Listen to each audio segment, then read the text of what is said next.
മനുഷ്യർക്കും മൃഗങ്ങൾക്കും ഒന്നുപോലെ രോഗസൗഖ്യം നൽകിയിരുന്ന ദിവ്യവൈദ്യനും മെത്രാനുമായിരുന്നു വിശുദ്ധ ബ്ലെയ്സ്. അന്ന് മതപീഡനം നടക്കുമ്പോൾ അദ്ദേഹത്തിന് ലഭിച്ച ദർശനം അനുസരിച്ച് ഒരു വനത്തിലെ ഗുഹയിലായിരുന്നു താമസം.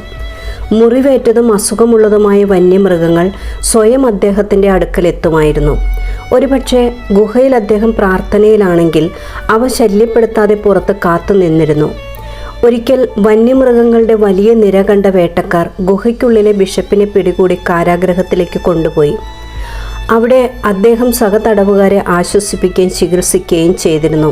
വിശുദ്ധ ബ്ലെയ്സ് വിശ്വാസം ഉപേക്ഷിക്കില്ലെന്ന് കണ്ട അവർ ക്രൂരപീഡനത്തിന് വിധേയനാക്കി. തടാകത്തിലേക്ക് എറിഞ്ഞു. വെള്ളത്തിന് മീതെ നടന്ന് കരയിലെത്തിയ അദ്ദേഹത്തെ അവർ കമ്പിളി വേർതിരിക്കുന്ന ചീർപ്പുകൊണ്ട് ശരീരം കീറി മുറിച്ച് ഒടുവിൽ ശിരച്ഛേദം ചെയ്യപ്പെട്ടു. രക്തസാക്ഷിയായ വിശുദ്ധ ബ്ലെയ്സിൻ്റെ തിരുനാൾ യൂറോപ്പിൽ ഏറെ പ്രത്യേകത നിറഞ്ഞതാണ്. 2 ഐതിഹ്യങ്ങളാണ് ഇതിൻ്റെ പിന്നിലുള്ളത്.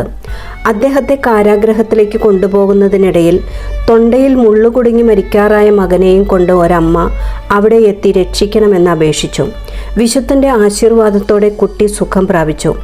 മറ്റൊന്ന്, ഒരു പാവപ്പെട്ട സ്ത്രീയുടെ വരുമാനമാർഗമായിരുന്ന പന്നിയെ ചെന്നായി പിടിച്ചുകൊണ്ടുപോയി. പരാതിയുമായി എത്തിയ അവരെ അദ്ദേഹം ആശ്വസിപ്പിച്ചയച്ചു. ചെന്നായി പന്നിയെ ഒരു പോറൽ പോലും ഏൽപ്പിക്കാതെ അവൾക്ക് തിരിച്ചേൽപ്പിച്ചതിന് നന്ദിയായി 2 മെഴുകുതിരികളുമായി അവൾ കാരാഗൃഹത്തിലെത്തി. വിശുദ്ധ ബ്ലെയ്സിൻ്റെ തിരുനാളിൽ പുരോഹിതൻ ആശീർവദിച്ച 2 മെഴുകുതിരികൾ ഓരോരുത്തരുടെയും തൊണ്ടയിൽ വെച്ച് പ്രാർത്ഥിക്കുന്നു. രോഗങ്ങളിൽ നിന്നും മറ്റെല്ലാ തിന്മകളിൽ നിന്നും വിശുദ്ധ ബ്ലെയ്സിൻ്റെ മധ്യസ്ഥതയാൽ സൗഖ്യവും വിടുതലും ലഭിക്കുന്നു. ആമേൻ.